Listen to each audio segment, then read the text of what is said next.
है वो बढ़ता है। बहुत ही शॉर्ट है पर इसका मीनिंग बहुत बड़ा है। समय के साथ साथ परिस्थितियों के साथ साथ जिन जिन लोगों ने अपने आप में परिवर्तन लाया, बदलाव लाया, वो ही आगे बढ़ा है, उसने ही तरक्की की है। हम देख रहे हैं लास्ट 5 to 10 ईयर्स में साइंस ने, मेडिसिन ने काफ़ी सारी सिचुएशन में काफ़ी सारा बदलाव आ चुका है। इन सब बदलाव के साथ हम भी बदलते हैं तभी बढ़ते हैं। यानी कि जब हम अपडेट रहते हैं, नई नई चीज़ें सीखते हैं, अपने आप को अपडेट करते रहते हैं, अपने आप में बदलाव लाते रहते हैं, तभी हम बढ़ सकते हैं, तभी हम तरक्की कर सकते हैं। टाइप्स ऑफ पब्लिक सेक्टर, जिसमें पहला था डिपार्टमेंटल अंडरटेकिंग, जिसके फीचर्स, मेरिट, डीमेरिट्स हमने प्रीवियस वीडियो में डिस्कस कर लिए।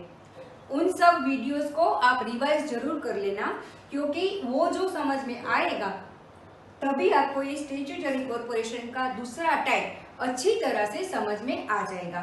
तो शुरू करते हैं स्टैट्यूटरी कॉर्पोरेशन। स्टैट्यूटरी कॉर्पोरेशन क्या होता है समझते हैं। Come into existence by a special act of the parliament. ये पब्लिक सेक्टर का ही एक टाइप है और इनका एग्जिस्टेंस पार्लियामेंट के किसी स्पेशल एक्ट के द्वारा होता है। और पार्लियामेंट एक्ट क्या होता है ये समझते हैं।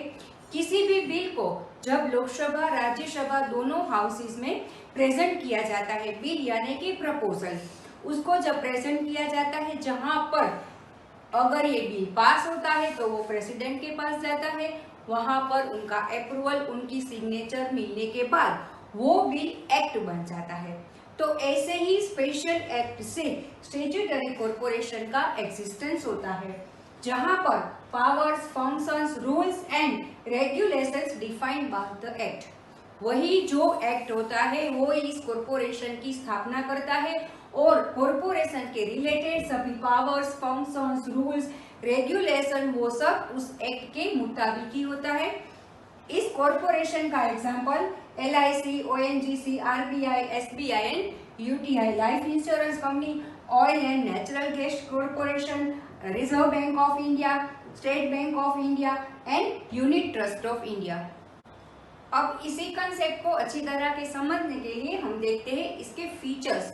पहला फीचर है एक्ट ऑफ पार्लियामेंट। जैसे कि हमने आगे समझा कि ये पार्लियामेंट के स्पेशल एक्ट के द्वारा एग्जिस्टेंस में आता है, मतलब क्रिएटेड थ्रू पार्लियामेंट।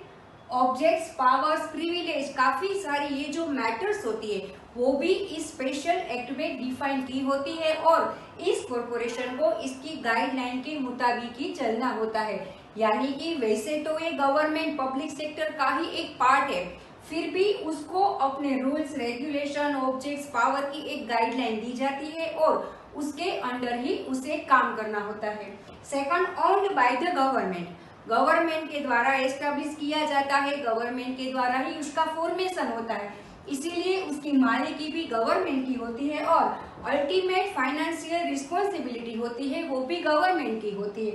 पर इसमें एक बात खास है कि जब कोई भी स्टैट्यूटरी कॉर्पोरेशन लॉस करता है तो उसके लॉसेस को उसे ही बियर करना होता है और अगर उसमें प्रॉफिट होता है तो गवर्नमेंट को, स्टैट्यूटरी कॉर्पोरेशन को इस प्रॉफिट को यूज करने का अधिकार है, पर उसे वो प्रॉफिट पब्लिक इंटरेस्ट में ही यूज करना होता है। Number 1, body corporate on separate legal entity. ये स्पेशल एक्ट के द्वारा एग्जिस्टेंस में आई हुई है, इसीलिए उसकी एक सेपरेट लीगल एंटिटी है।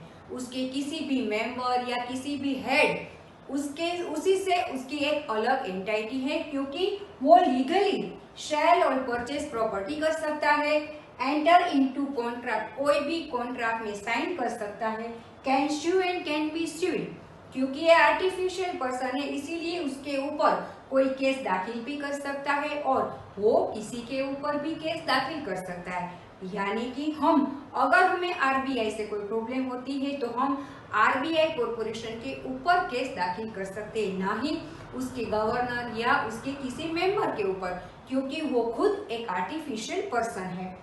Fourth one, independently financed. Finance के लिए वो इंडिपेंडेंट है, कैसे? By borrowing from the government, government के पास से वो बोरो करती है। यानी कि हमने डिपार्टमेंटल अंडरटेकिंग में देखा था कि वहाँ पे जो फंडिंग आता है वो बजट एलोकेशन में से आता है, पर यहाँ वो बात नहीं है। हाँ, उसका फॉर्मेशन गवर्नमेंट कर देती है, पर उसके बाद अगर उसे पैसा चाहिए तो उसे गवर्नमेंट के पास से बोरो करना होता है, या तो through the revenue.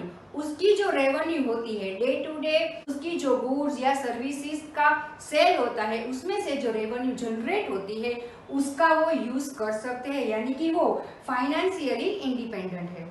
Fifth one, independence from government accounting, not bound to adopt government accounting और ऑडिट प्रोसीजर। गवर्नमेंट की अकाउंट की या तो ऑडिटिंग की जो भी प्रोसीजर होती है उसको एडॉप्ट करने के लिए वो बाउंड नहीं है, मतलब वो उस पर लागू नहीं होती है। उसकी अपनी अकाउंटिंग प्रोसीजर वो अपना सकता है, उसी से वो फॉलो कर सकता है। Not dependent on central budget, क्योंकि ये बजट के ऊपर डिपेंडेंट नहीं है। हमने आगे भी कहा कि बजट में से इस कॉरपोरेशंस को कोई भी रुपया नहीं मिलता, किसी भी तरह की फंडिंग नहीं मिलती, मतलब वो बजट एलोकेशन पर डिपेंडेंट नहीं है। उसकी अपनी फाइनेंशियल कंडीशन से उसका अपना वो एक प्रोसीजर है जिसे वो फॉलो कर सकता है। Sixth one, on service condition. यहाँ पर जो एम्प्लॉइज होते हैं वो गवर्नमेंट एम्प्लॉइज नहीं होते, यानी गवर्नमेंट एम्प्लॉइज को जो भी रूल्स रेगुलेशंस, जो भी इंसेंटिव्स लागू होते हैं वो यहाँ पर नहीं होते।